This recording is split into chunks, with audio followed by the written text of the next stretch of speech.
ఆమెకి భూమి పుట్టేయట్లేదు కదా, కొడుకు చూస్తున్నాడా, నేనే చూస్తానా? ఆ పింఛని వస్తుంది, నెలకు పింఛని వస్తుందని ఆ పొగా కోడికి, మాట్రాలోడికి, కూరగాయలోడికి అన్నింటికి నేను అవి చూస్తూ ఆడిచ్చిన 3,000 రూపాయలు చాలకపోతే ఇంకా 500, 600 అప్పు చేస్తాను.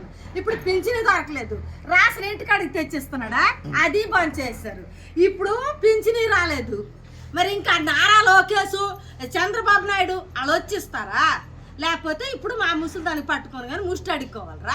అన్న కొడుకులు యానా కొడుకు ఈ రకం చేస్తున్నాడు. దానికి ఏడు సచివాలయం ఏమని చెప్పాడు చంద్రబాబు? సచివాలయంకి వెళ్ళడానికి ఇప్పుడు సచిన్ దానికి ఎనగెత్తుకొని వెళ్తాను నేనా వెళ్ళిపోతానా? అన్న కొడుకు యానా కొడుకు వీళ్ళందరూ ఉసురు తాగుతాడు, ఓట్లు గెలుస్తాడా? అది గెలిచి బాగుపడతాడా? ఆ తగులుతుంది ఇలాంటి ఉసురు మాత్రం అప్పుడు 10 సంవత్సరాలు ఏర్పాటు చేశాడు ఆ చంద్రబాబు నాయుడు అన్నటప్పుడు. కానీ ఇలాంటి ఈ రకం కానీ ఇచ్చుందిగా బాగుండు. అప్పుడు ఇంకల్లా దేవత ముష్టిదా ఈ పంచాయతీకి, బగాపిండి పంచాయతీకి ఒక సీఎఫ్ ముష్టి దానికి పెట్టాడు. ఈ పెదల సొమ్ము తినుకోని అది ఇచ్చింది భీము. ఎవరికి లేచి పరిగెడితే ఒక్క రోజు కానీ ఎవరితో బాగాలేదో ఒక ఊరికి వెళ్ళి ఉండిపోయి మరుసటి రోజు వెళ్తాడు ఆ బియ్యం లేవు. ఏమంటే నీ బియ్యం ఎక్కడికి వెళ్ళిపోయినాయి అనగన్నాడు. ఈ 10 సంవత్సరాలు ఏలుబడి చేసి అంత ఇచ్చాడు.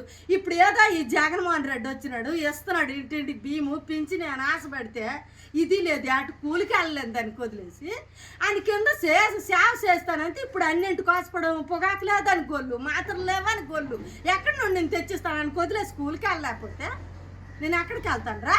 ఏం బాగుపడిపోతాడు రా ఓట్లేసి? ఆయన కొడుకు అని ఎడుకొస్తే మొఖాన్ని ఊసేస్తాను నేను.